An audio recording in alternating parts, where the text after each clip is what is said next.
சொந்தங்களே மட்டன் குழம்பு வைக்கிறக்காண்டி மட்டனையும் சுத்தம் பண்ணி எடுத்துக்கிடாச்சு. மட்டன் குழம்புக்கு தேவையான பொருட்களை ரெடி பண்ணி எடுத்துக்கிடாச்சு. மட்டன் குழம்பு வைக்க என்ன சூடாக இருக்குன்னு கறி மசாலா பட்டை போட்டுக்கிறோம்.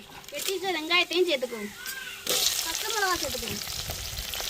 சொந்தங்களே வெங்காயம் பச்சை மிளகாலாம் வதங்கி வந்துருச்சு. நம்ம அரைச்சி வச்ச இஞ்சி பேஸ்ட்டையும் தக்காளியும் சேர்த்துக்கிறோங்க.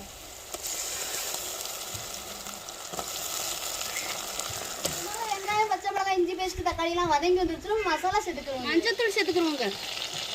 மிளகாத்தூள் சேர்த்துக்கிறோங்க. மட்டன் மசாலா சேர்த்துக்கிறோங்க. சொந்தங்களே இந்த மசாலையிலேயே சுத்தம் பண்ணி வச்சிருக்கிற கறியும் வெட்டி வச்ச உருளைக்கிழங்கு சேர்த்துக்கிறோங்க. தேவையான உப்பு போட்டுக்கிறோங்க. எங்களுக்கு மட்டன் வந்து மசாலையே ஓரளவுக்கு வெந்து வந்துருச்சுங்க. இப்போ அரைச்சிட்டு வந்து தேங்காயும் சேர்த்துக்கிறோம். இப்போ குழம்புக்கு தேவையான தண்ணி சேர்த்துக்கிறோம். சொந்தங்களே நம்மளுக்கு ருசியான மட்டன் குழம்பு ரெடி ஆச்சு. இறக்கி வச்சுக்கோங்க.